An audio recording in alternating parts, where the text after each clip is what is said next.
नमस्कार सगळ्यांना. Life coach R के या युट्यूब चॅनलवर आपलं स्वागत आहे. यश लाईफ कोचच्या माध्यमातून आपण सर्व वयातील व्यक्तींसाठी त्यांच्या विविध विषयांवर कोचिंग म्हणजेच शास्त्रोक्त मार्गदर्शन करतो. मी लाईफ कोच रवींद्र खानोलकर. या चॅनलवरील विषय हे आपल्या नातेसंबंधांना, मित्रमैत्रिणींना सर्वांना उपयुक्त असणार आहे. आपल्याला व्हिडिओ आवडला तर सर्वांना पाठवा.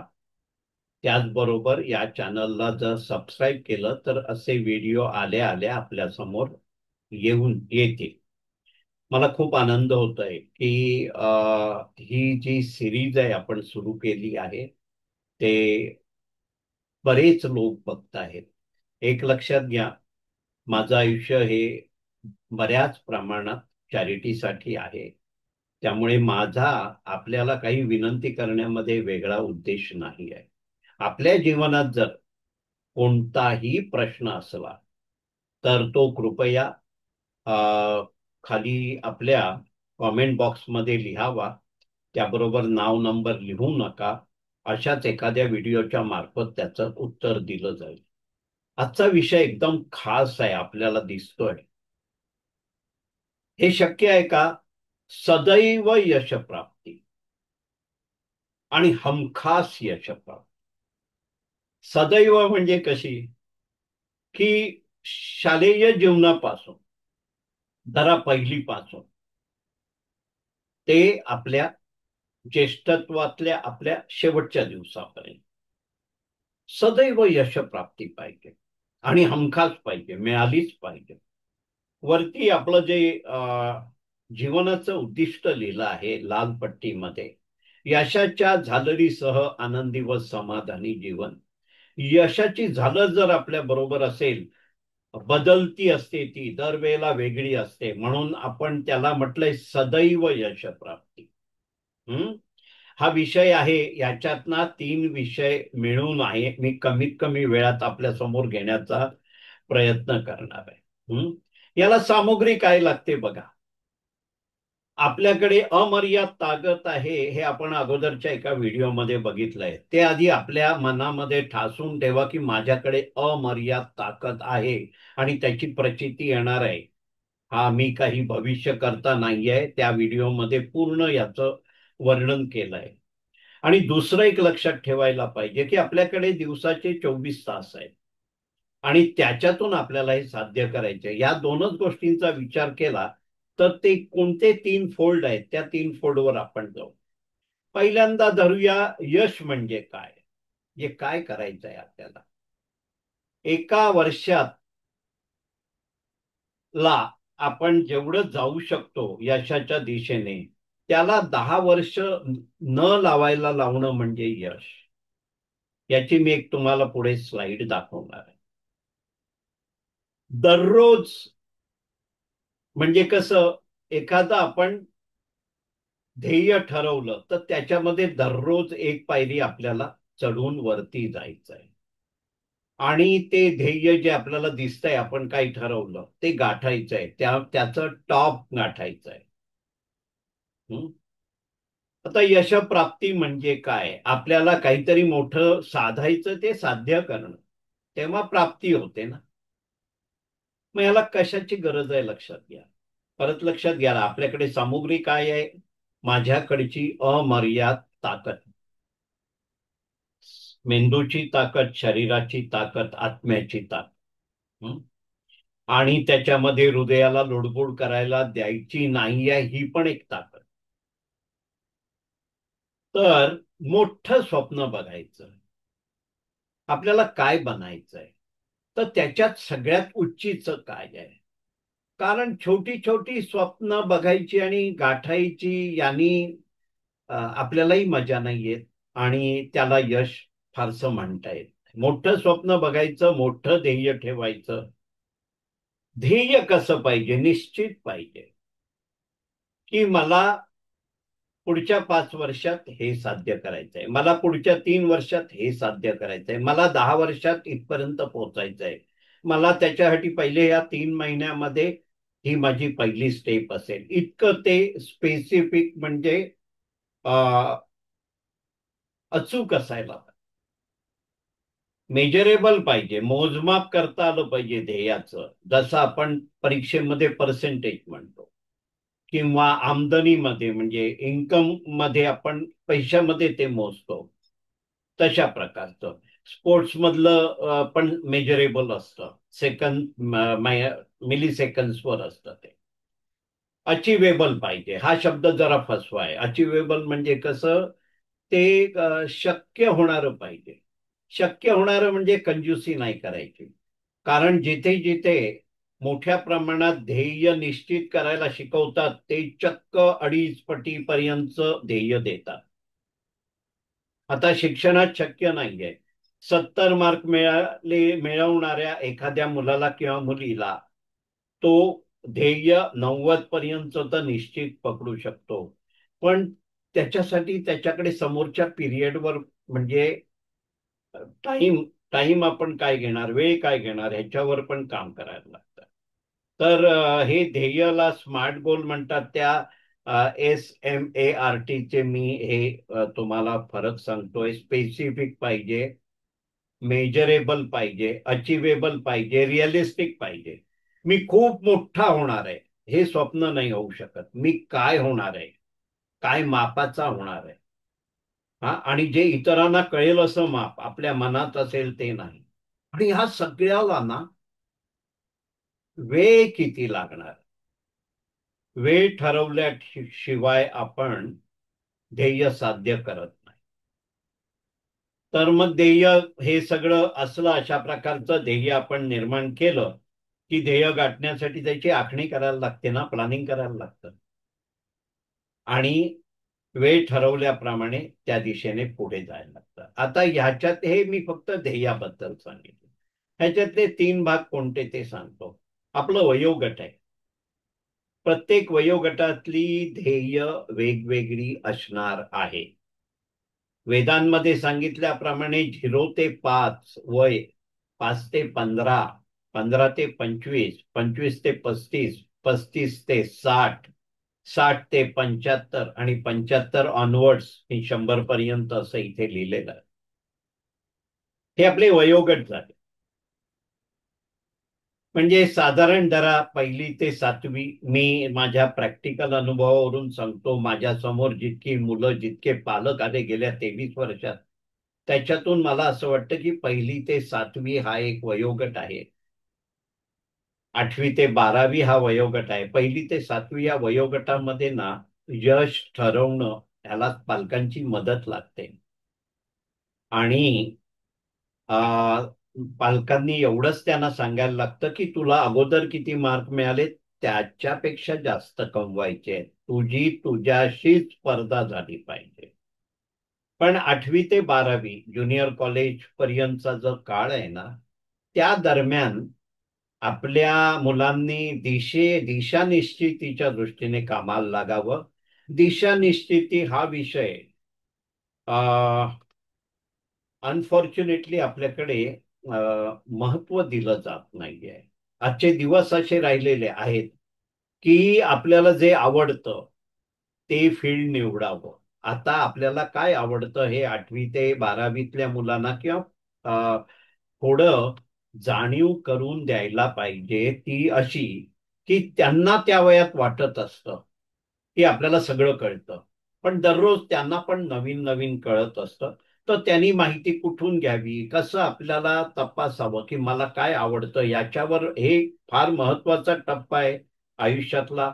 कारण हे किशोर वय आणि पौगंडावस्था जी आहे, म्हणजे तरुणपणात जी मुलं एंट्री करतात, ते वय आहे ना, ते इथून सुरू होतं 8वी 9वी पासून आणि ते 25शी पर्यंत असतं.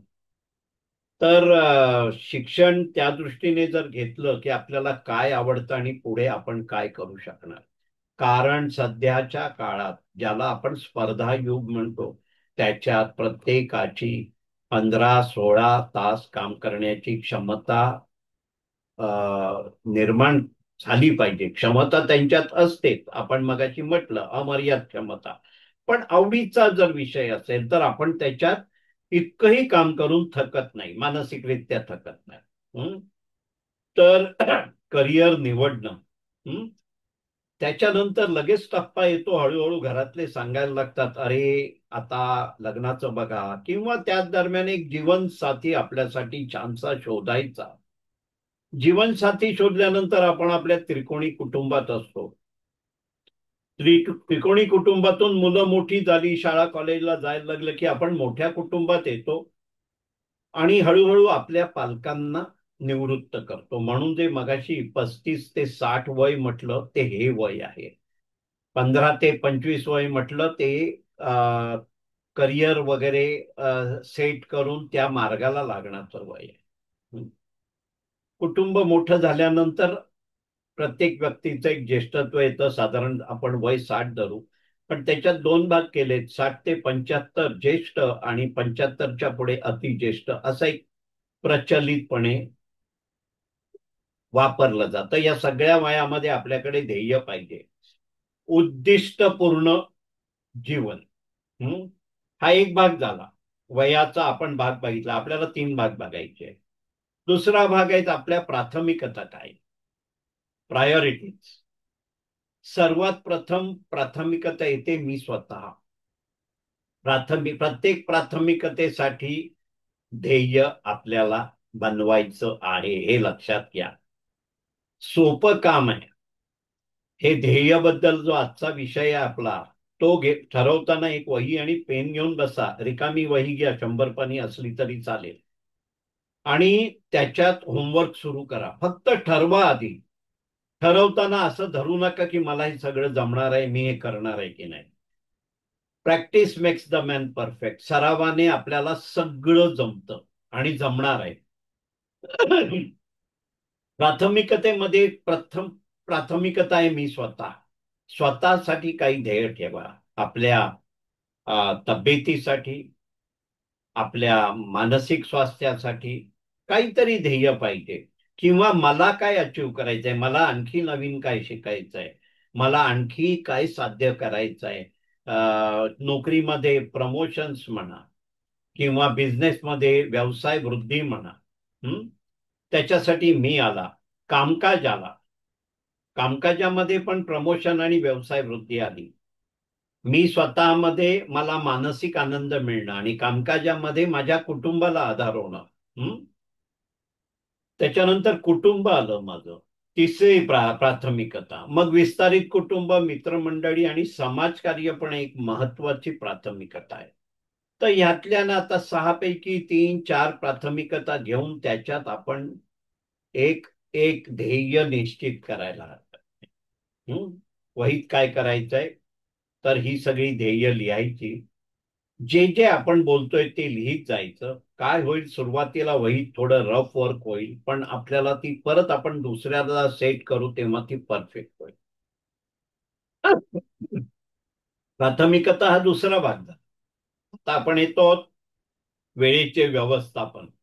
आपण बघा, आपलं वयोगट बघितली, आधी ध्येय म्हणजे काय समजून घेतलं, वयोगट बघितलं, प्राथमिकता समजलो. आता वेळेचं व्यवस्थापन. सगळं गणित आपल्या ध्येय, हमखास ध्येय साध्य होण्यासाठीच वेळेच्या गणितामध्ये आहे, ज्याला आपण दिनदर्शिका म्हणतो. दैनंदिन आपण जो काही चौकट आखतो वेळेला धरून, हा, तर त्याच्यामध्ये आपल्याकडे 24 तास आहेत, प्रत्येकाकडे आहेत. कोणालाही कमी नाही दिले, कोणाला जास्ती नाही दिले. श्रमाचं काम न करणाऱ्यांना 6 तास झोप पुरते. जे खूप प्रवास करून नोकरीला धंद्याला जातात, खूप एक्झर्ट करतात दिवसभर, खूप, किंवा श्रमाची कामं करतात, वजन उचलणं वगैरे, त्यांना 8 तास झोप लागते. हे आपण ज्या इक्वेटरवर आहोत भारतामध्ये, इक्वेटर म्हणजे पृथ्वीचा अक्षांश आणि रेखांश, तर त्याला धरूनच मी माझ्या डोक्यात असलेली कल्पना तुम्हाला सांगितली. तर 6 तास धरा. श्रम होत असतील तर 7 धरा, आणि अतिश्रम होत असतील, एखादा स्पोर्ट्समन आहे तर त्याने 8 धरावं. यामध्ये दोन गोष्टींची गरज असते, मेंदूची विश्रांती आणि शरीराची विश्रांती. श्रमाचा संबंध परस्पर शरीराच्या विश्रांतीशी आहे. परंतु झोपेचं एक गणित असं आहे, तुम्ही जर 1 तास एक्स्ट्रा झोपलात, म्हणजे 6 तासाची झोपेची तुम्हाला गरज आहे आणि तुम्ही 7 तास झोपलात, तर 1 तास सुस्तीमध्ये जातो, हे पण विसरून नाही चालणार. आणि ती सुस्ती आपल्याला उरलेल्या 24 तासातून, 24 तासाच्या उरलेल्या वेळातून मिळते. स्वतःसाठी म्हणजे स्वतःसाठी व्यायाम आणि मेडिटेशन याच्यासाठी ना 1 तास द्या. 40 ते 45 मिनिटं चालणं, 15 ते 20 मिनिटं मेडिटेशन. सकाळची तयारी करण्याला जास्तीत जास्त अर्धा तास. सगळं रुटीन, शुद्धिक्रियेपासून सगळं, 2 वेळ जेवण, 2 वेळ चहा वगैरे जे काही आहे, 1 तास जास्तीत जास्त. आपला प्रवास असू शकतो अर्धा तास ते 1.5 तासाचा दिवसाचा. आणि त्याच्यानंतर जो आपल्याकडे वेळ आहे अभ्यास किंवा कामकाजासाठी, तो 12, 13, 14, 15 तासाचा आपल्याला मिळतो. आपल्या प्राथमिकता आपण का बघितल्या, दररोज कमीत कमी अर्धा तास एक्सक्लुझिव्हली घरासाठी द्या, कुटुंबासाठी द्या. एक्सक्लुझिव्ह का, त्यावेळेला कोणाचाही फोन आला तर म्हणायचा नाही, हा माझा कुटुंबाचा वेळ आहे, मी तुला नंतर अमक्या वेळेला फोन करीन. आणि विरंगुळा स्वतःचा, काय आपल्याला म्युझिक ऐकायचंय, पुस्तक वाचायचंय, त्यासाठी कमीत कमी अर्धा तास द्या. इथे मी कमीत कमी शब्द वापरलेला आहे. अशा प्रकारे जर आपण 24 तासाचं प्लॅनिंग केलं, तर मगाशी ज्या आपण 6 प्राथमिकता बघितल्या त्याच्यासाठी आपल्याला वेळ देता येतो. आता कुटुंबाला दररोज अर्धा तास का, कुटुंबाची कर्त्या पुरुषाकडून अपेक्षा असते की घरासाठी काही वेळ नाही दिली. तसं होता नाही. जर तुम्ही 30 मिनिटं दिवसाची कंपल्सरी दिली तर तो एक आधार राहतो. वेळ नसला तरी अमुक ते अमुक टाइम ते पूर्ण आमचे असतात, मग आमच्या गप्पा चालतात, आम्ही एकत्र जेवतो वगैरे वगैरे जे काय. तर आपल्या ज्या प्राथमिकता आहे, मी स्वतः, माझे कामकाज, माझे कुटुंब, विस्तारित कुटुंब, मित्रमंडळी आणि समाज. मित्रमंडळींसाठी, समाजासाठी आठवड्यातले 1, 3, 4 तास द्या. काही पैशाची मदत ठेवा, काही मेंदूची मदत ठेवा, व्यवस्थापन ज्याला आपण मॅनेजमेंट म्हणतो. तर हा जर आपण 24 तासाचा हिशोब जर परफेक्ट ठेवला आणि पाळला, तर आपल्याला सगळ्या प्राथमिकतेतून काम करता येतं आणि सगळ्या वयाच्या सगळ्या यशप्राप्तीवर काम करता येईल. आता तुम्ही म्हणाल हे फारच काटेकोर सांगितलं, म्हणजे सोपं आहे म्हटलंय, सदैव यशप्राप्ती आणि हमखास यशप्राप्ती. पण याबरोबर तुम्हाला काय मिळणार आहे माहिती, एवढा आत्मिक आनंद मिळतो, एवढं आत्मिक समाधान मिळतं जगताना. आणि त्या आत्मिक आनंदामध्ये मी आणि गर्व नसतो, लक्षात घ्या. कारण आपण वरती यशाच्या झालरीसह म्हटलंय, जर एखादं यश डोक्यात गेलं तर पुढचं यश मिळणार नाही, आपल्याला संपादन होणारच नाहीये. यश संपादनासाठी दरवर्षी नवीन यश पाहिजे, दर ठराविक काळानंतर नवीन यश पाहिजे. हा, तर पर मिनिट एफिशियन्सी म्हणतात. म्हणजे आपण जर व्यवसायासाठी किंवा कामकाजासाठी 12 तास दिले असतील तर 12×7 = 720 मिनिटामध्ये दुसरी कोणतीही प्राथमिकता डोकावता नाही, मित्रांचे फोन नाही, इंटरनेटवरच सर्फिंग नाही, घरातलेही फोन नाही. Work while you work. एक पूर्वी एक हे होता, माहिती असेल आपल्याला, की एक सेकंड, एकच सेकंद द्या मला, की ड्रिंक क्रिकेट, ईट क्रिकेट, स्लीप क्रिकेट ही एखाद्या क्रिकेटच्या जाहिरातीचा भाग होता. तर प्रत्येक पर मिनिट एफिशियन्सी फार महत्वाची आहे. आणि यांनी काय होतं, आपल्याला कंटाळा नाही येत कामाला. आपण ठरवलं याच्यासाठी अर्धा तास, याच्यासाठी 20 मिनिटं, त्यामुळे त्या 20 आपल्या डोक्यात फक्त 20 मिनिटाचा हिशोब असतो. मी सबंध 12 तास काम करणार आहे असं नाही आहे. आणि ते जे गोल असेल आपलं, ते आपल्याला नेहमी जागं करतं. मी त्या दिशेने चालतो. व्यावसायिकांना पण मी सांगतो की मनात गोल ठरवा, पैशाचं गोल ठरवा. मी सबंध वेळ बिझी असतो, मला आता वेळच नाही असं म्हणू नका. आणि पैशाचं गोल ठरवा आणि वेळेचं व्यवस्थापन करा.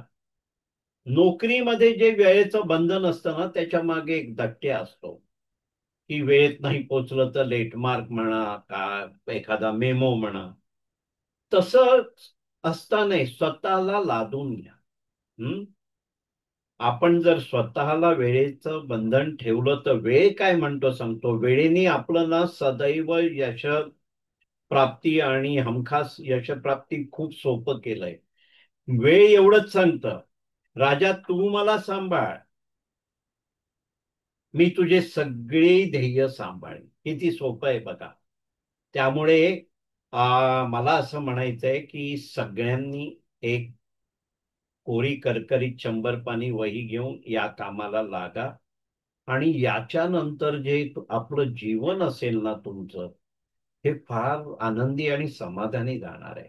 कारण आपल्याला नेहमी कळत असतं की मी माझ्या, समजा आपण 4 प्राथमिकतेमध्ये, प्रायोरिटीज मध्ये जर ध्येय ठरवली, 4 ध्येय, तर त्या दिशेने आपण दररोज जातो. आता त्या दिशेने दररोज जातो हे कळण्यासाठी एक महत्वाचा भाग आहे की प्रत्येक ध्येयाचे आपण 3 भाग करावे: शॉर्ट टर्म, मिड टर्म आणि लॉंग टर्म. म्हणजे कसं, ते ध्येय समजा 3 वर्षाचं असेल तर मी 3 महिन्यात काय करणार आहे, 1 वर्षात काय करणार आहे त्यातलं. आणि कारण एकदम असं नसतं की मला 1000 पायऱ्या चढून जायच्या.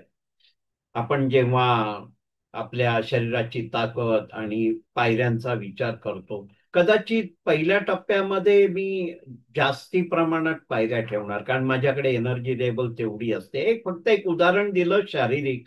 पण ध्येय असं नाही, आपल्याला नेहमी 24 तासानंतर झोपायचंय, परत एक नवीन ऊर्जा घेऊन, नवीन दिवस घेऊन. आणि सेल्फ मोटिवेशन. ध्येय तुम्ही केलेलं असेल आणि ध्येयाच्या दृष्टीने जात असाल तर स्वतःला मोटिवेट करणं एकदम सोपा प्रकार आहे. पण आपल्या समोर ध्येय नसेल, आता मी तुम्हाला फक्त 2च स्लाइड्स दाखवणार आहेत. बाकी स्लाइड्स आपल्याला बघायची गरज नाही. तर एका स्लाइड मध्ये आपल्याला ध्येय म्हणजे काय ते, एक ही रेग्युलर वापरली जाणारी साईन आहे. आपल्याला माहिती असेल की खूपशा सर्कलमध्ये एक सेंटरला एक सर्कल असतं आणि त्याच्यामध्ये बरोबर ॲरो गेलेला.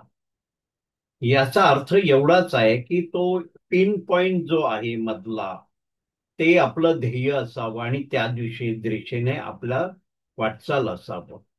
आता आपण दुसरी एक जर चित्र बघणार आहोत ना, ते जरा जास्ती महत्वाचं आहे असं मला वाटतं. बघा ना किती बोलकं चित्र आहे. डावीकडे जे आहे विथ गोल सेट, म्हणजे ज्यांनी ध्येय निश्चित केलंय तो कसा जातो, सरळ एकीकडून निघून आपल्या ध्येयाच्या दिशेने सरळ जातो. कदाचित तो इतक्या कमी वेळेत जातो की जे दुसरं चित्र आहे, ध्येय निश्चित नाही केलंय, गोल सेटिंग नाही केलंय, तो बघा ना निघतो. त्याला माहिती असतं आयुष्यात कुठेतरी यशाच्या दृष्टीने जातो आपण, पण कधी मागे, कधी पुढे, कधी डावीकडे, कधी उजवीकडे वेटाळे घालत घालत जेव्हा तो पोहोचतो, तर ह्या दोनातला फरक सांगतो. ज्यांनी ध्येय निश्चित केलं तो जर 1 तासामध्ये 1 वर्षामध्ये पोहोचू शकत असेल, तर दुसरा ज्यांनी ध्येय निश्चित नाही केलं त्याला तिथे पोहोचायला 10 वर्ष लागतात. सदैव याला म्हटलेलं आहे, म्हणजे सतत ध्येय आपल्या समोर पाहिजे, ते बदलत जाणार आहे, मोठं होत जाणार आहे. सदैव यशप्राप्ती आणि हमखास यशप्राप्ती. आपण याच्या संबंधितले सगळे मुद्दे धरलेत. हे बिलकुल कठीण नाही आहे. जर आपण कामाला सुरुवात केली, म्हणजे कमीत कमी वही बनवून आधी लिहा. म्हणजे आपणच आपला अभ्यास करतो की मला माझ्या आयुष्यात काय काय साध्य करायचं आहे आणि मी सगळ्या गोष्टींना योग्य न्याय देऊ शकेन, सगळ्या प्राथमिकतांना, मी माझं कुटुंब, माझं कामकाज, इतर सर्व सराउंडिंग मधली आपले परिचित, नातेसंबंध आणि सामाजिक कार्य, त्यामुळे जगणं एवढं आनंदी होईल ना, म्हणजे यशाच्या झालरीसह आनंदी व समाधानी जीवन आपल्याला निश्चितच प्राप्त होणार आहे. आणि असं जीवन ज्यांच्याकडे आहे ना, त्यांच्या जगण्यामध्ये एक वेगळं चैतन्य दिसतं. आजूबाजूच्या जगात बघा, पण तुमच्यात आणि त्यांच्यात काहीही फरक नाही. फक्त आपण याप्रमाणे ध्येय निश्चिती करून जात नसू तर त्याला सुरुवात करा. आणि आजच्या या सेशनमध्ये मी